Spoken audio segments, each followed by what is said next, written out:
I've always found studying for exams a lot tougher than any coursework assignment. For your coursework assignments, you've got all your information in front of you, whereas for your exams, you're having to rely on your own brain power. In my first year at Napier, I've picked up a few tips that help prepare me for my exams, which I'm going to share with you today. Before the day of the exam, you should know how many questions you're going to have to answer, what percentage each question is worth, and how long the exam is going to last. This will give you a good idea on how to allocate your time before you even step into the exam hall. When you do go into the exam, don't rush into answering any of the questions. If you rush, you can sometimes make silly mistakes or miss out key information when you're trying to answer, for example, essay questions.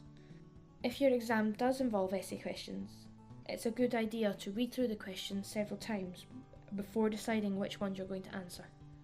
By paying attention to instruction words like describe, evaluate, or provide support for, you can get subtle hints as to how you should answer the question.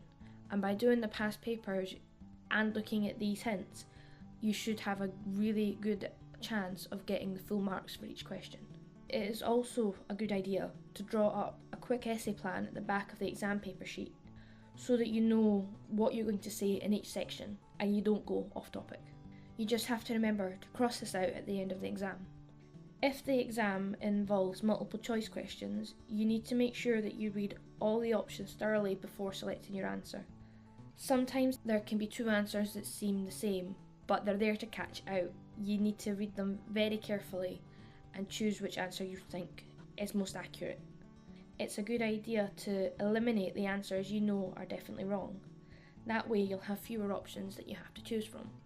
It's hugely important to leave 10 minutes at the end of your exam to read over your answers. It can be really annoying when you come out of the exam hall and are on your way home and you realise that there was information you could have added to an answer that you didn't think you had time for, or that you left too soon to remember.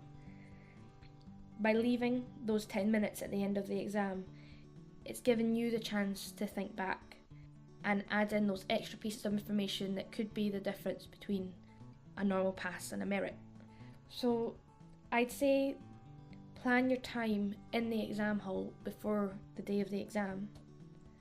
Read all the questions and options thoroughly before choosing to answer.